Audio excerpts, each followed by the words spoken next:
Salam sejahtera Malaysia, denyut nadi suara rakyat bergema di channel ini. Terima kasih kerana terus bersama-sama di dalam channel ini untuk mendapatkan berita terbaru setiap hari. Bagi anda yang pertama kali berada dalam channel ini, sila pastikan untuk anda menekan butang subscribe, like dan share. Tekan juga tombol notifikasi untuk mendapatkan berita terbaru setiap hari. Denyut nadi suara rakyat bergema di channel ini, berita bermula sebentar lagi. Salam sejahtera Malaysia, denyut nadi suara rakyat bergema di channel ini. Tuan-tuan dan puan-puan yang dihormati sekalian, Muhyiddin kalah di mahkamah. Ringkas saja jawapan dia, Muhyiddin kalah di mahkamah. Dia terlalu awal mengisytiharkan dirinya tidak bersalah. Terlalu awal dia mengisytiharkan dirinya tidak bersalah. Tapi sebelum itu saya ingin memberikan dua perbezaan. Saya ingin memberikan dua perbezaan di antara kes Syed Saddiq dan kes Muhyiddin Mat Yassin. Kes Syed Saddiq, dia pernah, kalau saya tidak silap, dibebaskan tanpa dilepaskan. Akhirnya apa terjadi? Dia dipenjarakan dan disebat. Muhyiddin Yassin dibebaskan dan dilepaskan. Dua-dua tahu, dibebaskan dan dilepaskan. Tapi akhirnya Muhyiddin kalah di mahkamah dengan ketiga-tiga hakim mahkamah rayuan mendapati bahawa beliau patut untuk dibicarakan semula di mahkamah. Pembebasan Muhyiddin berkaitan dengan pertuduhan salah guna kuasa dibatalkan. Lepas ni mestilah ramai orang cyber trooper termasuk Muhyiddin sendiri akan kata Perdana Menteri salah guna kuasa lah, apalah. Ini bukan kena mengena dengan Muhyiddin tahu. Ini tiga hakim. Pembebasan Presiden bersatu Tan Sri Muhyiddin Yassin daripada empat pertuduhan. 4 pertuduhan salah guna kuasa yang dikaitkan dengan program Jana Wibawa telah dibatalkan oleh Mahkamah Rayuan. Dibatalkan oleh Mahkamah Rayuan. Hari itu bukan main lagi. Dia kata ada orang yang ingin membunuh karakter saya dengan mendakwa saya dengan dakwaan di mahkamah yang saya tak ada apa-apa. Akhirnya saya dibuktikan tidak bersalah, dibebaskan selepas dibuat rayuan.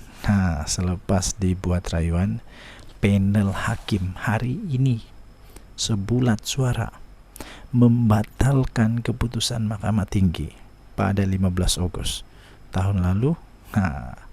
Tuan-tuan dan puan-puan, secara rekod, bila kalah di Mahkamah Rayuan susah untuk menang. Sekarang Muhyiddin hanya berharap kepada Mahkamah Persekutuan lah kalau dia perlu lagi untuk merayu. Kalau dia merayu lagi Mahkamah Persekutuan, belum tentu dia menang. Rekod mengatakan kalau kalah di Mahkamah Rayuan selalunya kalah di Mahkamah Persekutuan, selalunya, bukan semua. Tapi ketiga-tiga hakim bersetuju sebulat suara membatalkan keputusan ini. Apalagi harapan Muhyiddin untuk jadi Perdana Menteri. Harapan mau masuk penjara dah. Harapan untuk jadi Perdana Menteri rasanya susah, tapi masih boleh, tapi susah. Ini kan pula semakin ramai lagi dia punya MP yang beralih sokongan kepada Perdana Menteri Datuk Seri Anwar Ibrahim. Semakin jauhlah dia punya harapan. Panel 3 hakim itu dipengerusikan oleh Datuk Hariah Syed Ali yang dianggotai oleh Datuk Azmi Arifin dan Datuk SM Kumati. Memutuskan pertuduhan adalah jelas dan tidak kabur. Jelas dan tidak kabur. Muhyiddin sebenarnya masih lagi berdepan dengan 3 lagi pertuduhan pengubahan wang haram di Mahkamah Session Kuala Lumpur. Jadi 4 tambah 3. Jadi sebenarnya dia dah 7.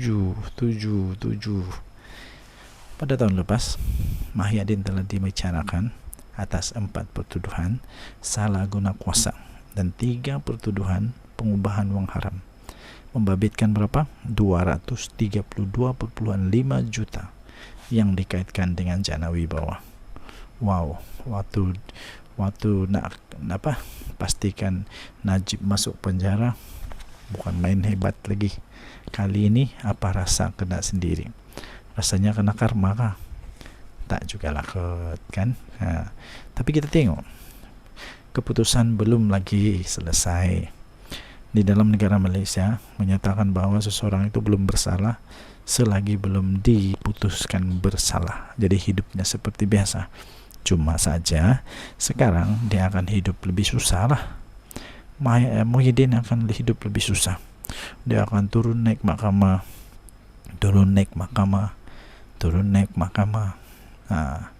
Jadi sekarang apa komen Muhyiddin pula lepas ni?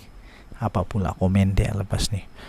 Janganlah, saya harap janganlah mempertikaikan mahkamah sehingga boleh mengakibatkan hasutan atau boleh mengakibatkan penghinaan kepada sistem kehakiman negara Malaysia.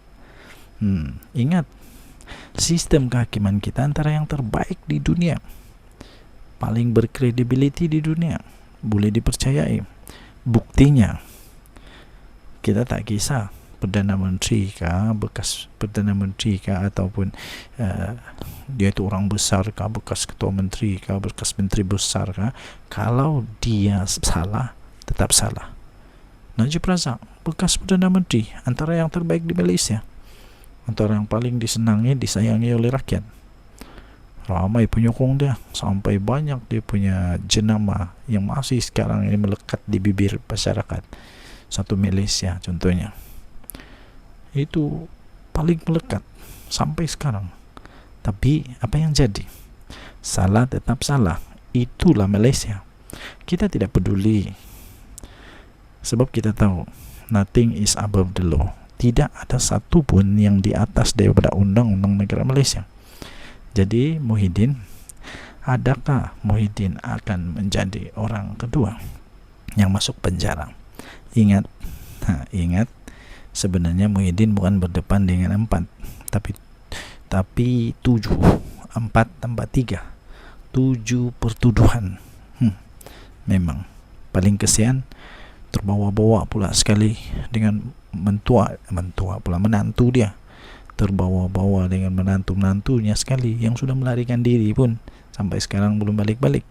Dicari oleh Interpol rasanya lah. Tapi kesian juga. Jadi Muhyiddin sebenarnya nokokit tai manuk. Kalau bahasa kami nokokit tai manuk, maksudnya ingat dan dapat, rupanya tidak. Ingat dan lepas, rupanya belum. Terbaik. Kita perlu hormati kehakiman negara Malaysia. Terbaik. Jadi pembebasan Muhyiddin berkaitan pertuduhan salah guna kuasa dibatalkan dan dia kalah di mahkamah. Dan Nadi Suara Rakyat bergema di channel ini. Kita jumpa lagi. Bye bye.